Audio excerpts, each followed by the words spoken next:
ખાસ અને ખાસ જે વિદ્યાર્થીઓ મોડી રાત સુધી વાંચે છે, તમને અડચણરૂપ જેમ કે ઊંઘ આવવી, કંટાળો આવવી, મજા ન આવવી, આવા ઘણા બધા અડચણરૂપ કાર્યો છે, તેનાથી કઈ રીતે બચી શકાય એના માટેની, અને એ તો ફાઇનલ છે કે એકાગ્રતા વધે વિદ્યાર્થી મિત્રો, એટલે તમને વાંચેલું તાત્કાલિક અને લોંગ સમય માટે યાદ રહે અડચણરૂપ કાર્યો છે, તેનાથી કઈ રીતે બચી શકાય એના માટેની 5 ટિપ્સ આપી રહ્યો છું. આ 5 ટિપને અવશ્ય ફોલો કરે, તમને વાંચવામાં સરળતા રહેશે, ઊંઘ પણ નહીં આવે, કંટાળો પણ નહીં આવે, અને વાંચેલું લાંબો સમય યાદ રહેશે. તો વિદ્યાર્થી મિત્રો, આજે ખાસ જે હું વિડીયો લઈને આવ્યો છું તે છે એવા વિદ્યાર્થીઓ માટે જે લેટ નાઇટ સુધી એટલે કે મોડે સુધી વાંચવાનું પસંદ કરે છે.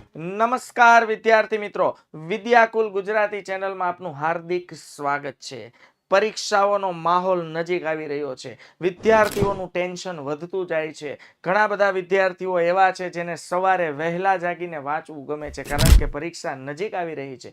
ઘણા બધા વિદ્યાર્થીઓ એવા છે કે સર, અમને લેટ નાઇટ સુધી એટલે કે મોડી રાત સુધી વાંચવું પસંદ છે. તો વિદ્યાર્થી મિત્રો, આજે ખાસ જે હું વિડીયો લઈને આવ્યો છું તે છે એવા વિદ્યાર્થીઓ માટે જે લેટ નાઇટ સુધી એટલે કે મોડે સુધી વાંચવાનું પસંદ કરે છે. તો વિદ્યાર્થી મિત્રો, હું તમને મોડે સુધી વાંચવા માટે તમને અડચણરૂપ જેમ કે ઊંઘ આવવી, કંટાળો આવવી, મજા ન આવવી, આવા ઘણા બધા અડચણરૂપ કાર્યો છે, તેનાથી કઈ રીતે બચી શકાય એના માટેની 5 ટિપ્સ આપી રહ્યો છું. તો વિદ્યાર્થી મિત્રો, વિડીયોમાં છેલ્લે સુધી જોડાયેલા રહેજો.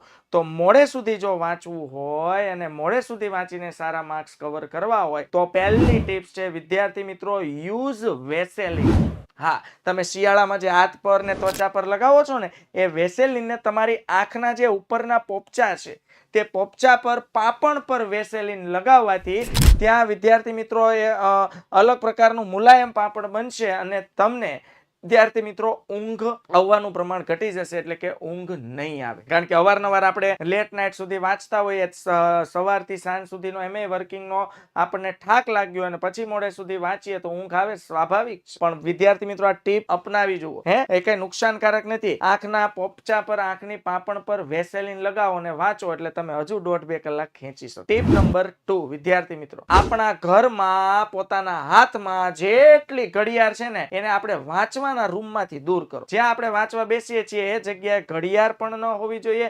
રિસ્ટ વોચ તો શું, વોલ વોચ એટલે કે દિવાલ ઘડિયાળ પણ હોવી જોઈએ નહીં. કારણ કે આપણે વાંચવા બેસીએ ને ઘડિયાળ આપણી પાસે હોય ને, તો એ ઘડિયાળ જ આપણને વાંચવાનો કંટાળો અપાવશે. કારણ કે વારંવાર આપણે ઘડિયાળ સમક્ષ જોયા કરશું કે ઘણું બધું વાંચી નાખ્યું, હવે મૂકી દેવું જોઈએ, ઘણું બધું વાંચી નાખ્યું, હવે મૂકી દેવું જોઈએ. તો આવી ફિલિંગ ન આવે એટલા માટે રૂમમાંથી કે વ્રિસ્ટ એટલે કે કાંડામાંથી ઘડિયાળને જ દૂર કરી દો વિદ્યાર્થી મિત્રો. ટીપ નંબર 3, તમારી પોઝિશનને અવારનવાર ચેન્જ કર્યા કરો. પોઝિશન એટલે તમે એક જ જગ્યાએ સ્થિર બેસીને સતત ન વાંચ્યા કરો. બાળકો, સામાન્ય મૂવી જોવા જઈએ, એન્ટરટેનિંગ મૂવી હોય, મજા આવતી હોય, તોય ઇન્ટરવલની તો જરૂર પડે જ. એવી રીતે સતત જ્યારે લોંગ ટાઈમ આપણે રાત્રે વાંચવું હોય ત્યારે આપણી જગ્યાનું સ્થાન આપણે બદલતા રહીએ, અથવા કલાકે, સવા કલાકે ઊભા થઈને એક આટો મારીએ અને રિલેક્સ થઈએ. 4 નંબરની ટિપ છે વિદ્યાર્થી મિત્રો, તમારાથી બને ને એટલું મેક્સિમમ પાણી પીવું.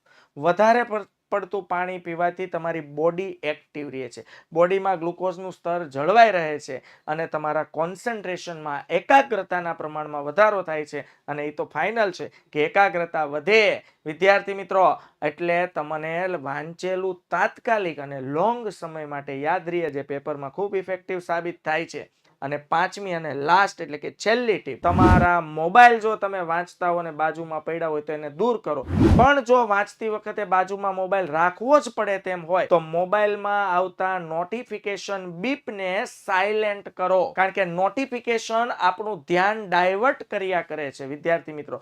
તો ખાસ અને ખાસ જે વિદ્યાર્થીઓ મોડી રાત સુધી વાંચે છે, રાતના 1 વાગ્યા સુધી, 2 વાગ્યા સુધી, 3 વાગ્યા સુધી વાંચવું જે વિદ્યાર્થીને ગમે છે, એ આ 5 ટીપને અવશ્ય ફોલો કરે. તમને વાંચવામાં સરળતા રહેશે, ઊંઘ પણ નહીં આવે, કંટાળો પણ નહીં આવે, અને વાંચેલું લાંબો સમય યાદ રહેશે અને પરીક્ષામાં તમે બેસ્ટ માર્ક્સ સ્કોર કરી શકશો. તો આવા જ એક્ઝામ સ્ટ્રેટેજી માટેના વિડીયો જોવા માટે અમારી ગુજરાતી એટલે કે વિદ્યાકુલ ગુજરાતી ચેનલને આજે જ લાઈક કરી દો, સબસ્ક્રાઇબ કરી દો અને શેર કરી દો. આભાર.